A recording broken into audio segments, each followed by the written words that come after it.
Well, after a long and hard-fought trial where all the evidence was laid out there, Trump has now been found guilty on all 34 counts of falsifying business records in the first degree, making him the first former president to become a felon, and he will be sentenced only 4 days prior to the Republican convention, where he is set to become the official Republican nominee once again. And to combat some of the right-wing narratives you hear, it's came out that the majority of jurors were not native New Yorkers. Multiple actually had favorable things to say about Trump, from his candor alone to agreeing with some of his policies, with one juror specifically stating they get all their news from Truth Social, almost solidifying that they were a Trump supporter, and even they ruled guilty on all counts, dismantling the biased New Yorkers, biased liberals narrative that the right would love to paint. And oh, can they not stop crying about this? So I thought that we could go through a few clips of them coping and seething. Listen, but the Biden administration's not responsible for this trial. How can you say the Biden administration's not responsible for this trial? It's a state trial. It's Alvin Bragg. Whether you think there's a political motive for him, it's not connected to the DOJ. I mean, Shannon, the feds passed on these election charges. Okay, I lied. This was actually just prior to the verdict being announced, but it was too good to not include. People want to pin this on the Biden DOJ when in fact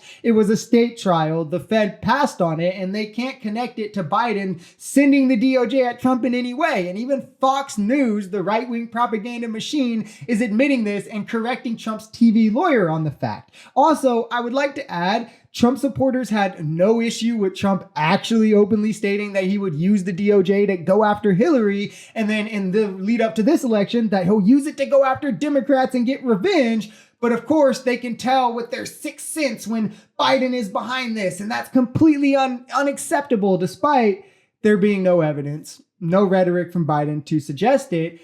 It's almost like Trump just broke the law and now he's getting held accountable. Now, before we do read one from after the verdict, let's actually look back to what Fox News had to say about Hillary and her criminal investigations in the lead up to that election in 2016. We cannot have a country led by a president subject to ongoing criminal investigations, potential indictment, and never-ending hearings. We cannot have a president under that level of scrutiny that inevitably leads to even more questions and more investigations. I wonder what changed to make them change their opinion so drastically. Oh, it's almost like they were just saying that because she's a Democrat and now it's a Republican who was found guilty. So none of that stuff matters. The law, the legal system's corrupt anyway. It's the reason to vote for Trump. Actually, I personally find it hilarious that the right is simultaneously freaking out about this verdict, like actually can't stop crying about this verdict, but they also want to pretend that this is going to win him the election. You have to be super cult brain to even think that him being liable for fraud, liable for rape, and a 34 count convicted felon will help his chances when before all that, he lost by 7 million votes. Anyone who already wasn't going to vote for him, it's not going to help them. Anyone who was on the fence, it's not going to help them. The only people this riles up are the bigots who are going to vote for him anyway. We didn't do a thing wrong. I'm a very innocent man. And it's okay. I'm fighting for our country. I'm fighting for our Constitution. Our whole country is being rigged right now. This was done by the Biden administration in order to wound or hurt an opponent, a political opponent.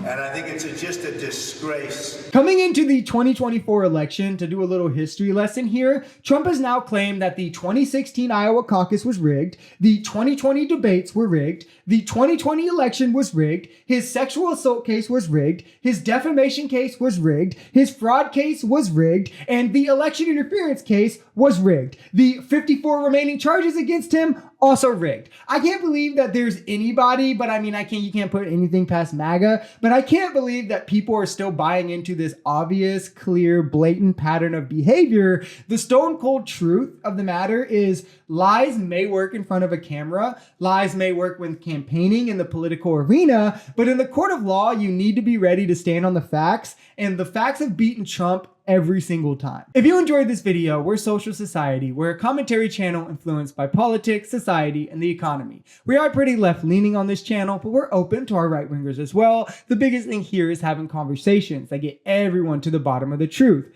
If that sounds like something that could interest you, consider smashing that subscribe button, leaving us a like, or even commenting on this video. We even have memberships available as low as $3 if you'd like to support, because the only way we become a society is together.